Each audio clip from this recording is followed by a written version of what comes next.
Hello students, welcome to our channel Lakshmi Kavya La Tutorials.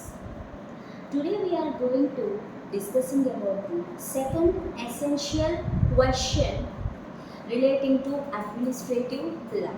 The essential questions video link has been given in this description box, and as well as the first question relating to concept of evidence law is also link given in this description box. So you have to go the description and check the both links. Okay, so prior to discussing about today's lecture, just subscribe to our channel and give a like and share this video to your friends. Okay, without any delay, let us start today's video. So, what is the historical background of administrative law? So, students, you get little bit doubt relating to this topic. I know that. What? Question is different, but ma'am is discussing about the historical background of administrative law. Why? Because in the statement you have to be observed that the growth and development of administrative law. So, the growth and development means development from colonial past to nowadays. So, that's why I am discussing this in this manner. Okay? Clear? So, let us dive into today's lecture. What is administrative law? Already we discussed this very full-fledgedly in our previous video. Just I am giving the meaning of administrative law. Administrative law means governs the rules and regulations about all the administrative agencies of government, and it explains the relationship between administrative agency and individuals. Okay, so the historical background of administrative law rooted from colonial past, and it was influenced by British reformers. Okay, so it was influenced by British reformers. For better understanding, I am dividing this topic into 4 parts. First one, pre-colonial period, and second one, colonial Britishers period, and third one, post-colonial period, and last one, modern developments. Okay, so first one, pre-colonial period. Colonial period means Britishers period. So Britishers period, why we are taking the base for the historical background? Because all the tremendous changes occurred in the legal system in only the Britisher period. So that's why we take for historical background relating to each and every legal system basing upon the colonial periods. So pre-colonial period. Before British India. So before British India, what happened? Before British India, kings were ruled our country. So many dynasties are exist there. Magadha, Mughal, Khilji, Tughlaq, Chola, Kakatiya, Vijayanagara, etc. dynasties are there. But there are codified laws? Obviously, we said no. What is the difference between the codified and uncodified law? What is the difference between the codified and uncodified law? The codified law cannot be changed its basic structure, or it does not be removed from the society. Okay, but the uncodified laws are removed from the society, and it's obviously altered its basic structure also. For example, in the Babur's period, Mughal dynasty follows one administrative system. Okay. After Babur's death, Humayun takes up the ruling power. Then he changed and altered and removed all the statutes which implemented by Babur, and he was implemented new statutes in his dynasty. But in the case of after independence, Indian Constitution or Indian Evidence Act or IPC, CPC, CRPC, whichever law it may be, they are not all removed from the country or legal system, but as well as they are not altered its basic structure. That means basic sections, provisions. Just some provisions are amended for the purpose of changing the circumstances in the society. So, this is the difference between the codified and uncodified laws. Clear? So, at the period of kings, there are no codified laws, and they just made the statutes relating to the wish of emperors as well as basing upon the religious customs. Okay? Clear? And next one, colonial Britishers period. Okay? When Britishers came into our country? In 16th century, Britishers came into our country. They wanted to establish the trade in the name of East India Company. They were successfully established their trade in our country, and they developed day by day. They head up all the ruling powers of India and ruled our country. At that time, our India is called as British India.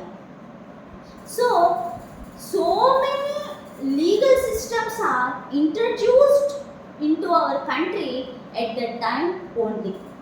Okay. So, in the perspective of administrative law, we have to take some acts relating to administrative law at the period of Britishers. They are the foundation for our today's administrative law. They are the seeds for today's administrative law. What are they? Regulation Act 1773, Government of India Act 1858, Government of India Act 1919, Government of India Act 1935. Clear? So, the Regulation Act 1773 is very important legislation, and it is the foundation for the implementing the administrative legislations in our country. Okay? And next, Government of India Act 1858 and 1919 give some provisions relating to our administrative law. But 1935 Act is very important, and it is the very base for the enacting our Indian Constitution and provisions relating to administrative law like judicial review, constitutional remedies are introduced by our Government of India 1935 Act. Clear? So next, post-independence period. That means post-colonial period. Okay, post-independence period and post-colonial period. What happened after our independence? All the constitutional framers agreed that some provisions which are framed by the British government, they are adopted by our constitutional framers also. Okay. So, in the Constitution of India 1950 provided all the provisions which are adopted by our constitutional framers relating to administrative law. These administrative law provisions we have to be seen, basically we are seen in all the provisions relating to the Indian Constitution. Okay, when the individuals are get violation from administrative authorities, then the individuals are go forward to the Supreme Court under Article 32 and High Court under Article 226 as in the way of writs. Okay, so students, definitely give what are the relationship between the Indian Constitution and Indian administrative law, and as well as the constitutional remedies under Article 32 and 226 of Indian Constitution in our previous videos. Just you have to write down the important key points relating to the post-independence. So it is very big version. There is so many relations between the constitution and administrative law. Okay students, clear? And next one, modern developments. Okay, modern developments. In the modern era, so many developments are held for to developing the administrative law. We have to observe two types of developments. First one is PIL and second one is Right to Information Act 2005. PIL. PIL means Public Interest Litigation. So public interest litigation, in public interest litigation means an advocate filed a case in High Court or Supreme Court on behalf of the group of persons' welfare. Okay, that is called as public interest litigation. I will give the detail in the lecture in our next videos relating to PIL. Okay, so Right to Information Act.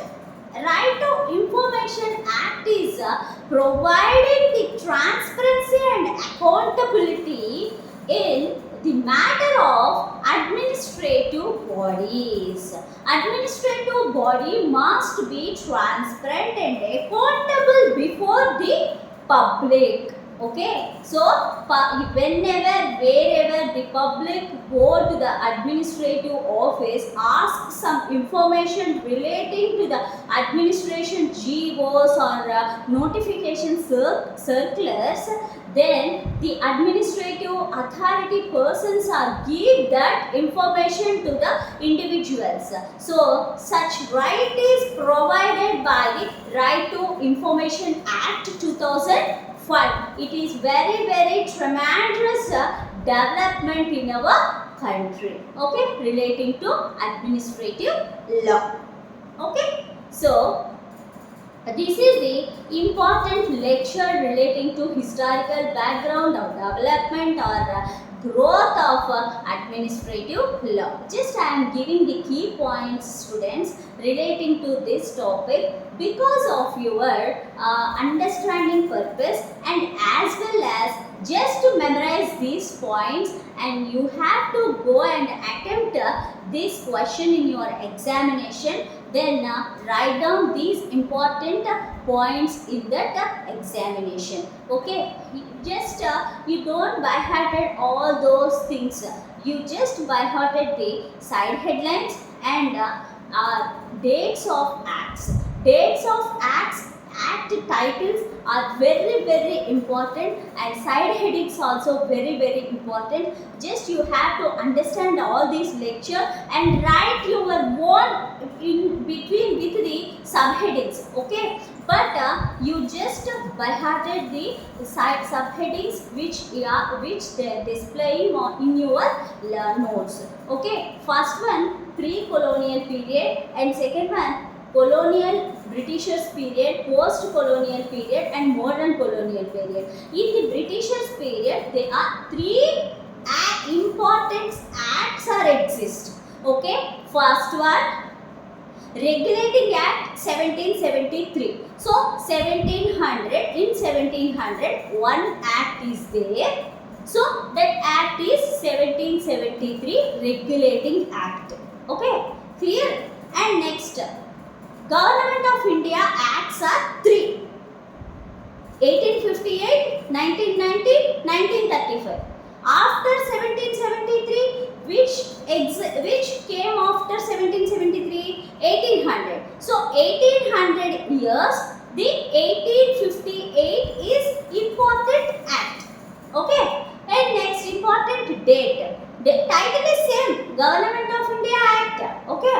And next 1990s, 1900s, in 1900s, 1919 and 1935. So the both are important. After that, only one, that is Indian Constitution. Obviously, all of you know that 1950. So it is obviously in our minds. So and next last one, 2005, Right to Information Act 2005. So in 2000, 1 year is there, that is 2005. So important years are 1773 and 1858 and 1919 and 1935, 1950 and last one 2005. These are the important years. In this manner, you have to understand the dates of each and every perspective. You definitely memorized your years and you have to present these years in your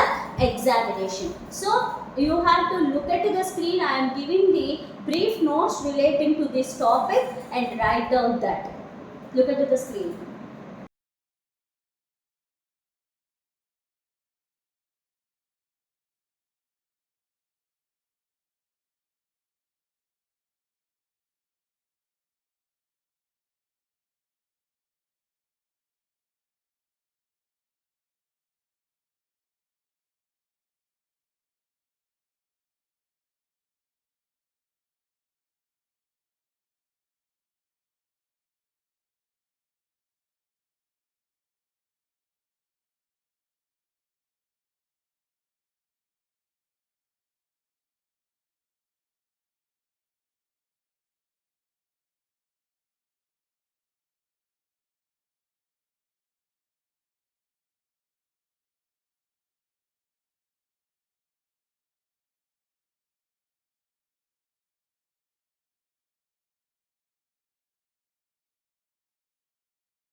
So, students, this is the notes relating to historical background of administrative law, and it is very important question relating to administrative law, and it is come for essay type question only. Some short notes also involved in this answer. So you have to write down. I hope all of you write down these notes. So this is all for today's class, students. So I hope all of you like my lecture. If you all like my lecture, give me a like and subscribe to our channel and share these videos to your friends. So this is Lakshmi Kavya Gokaraju.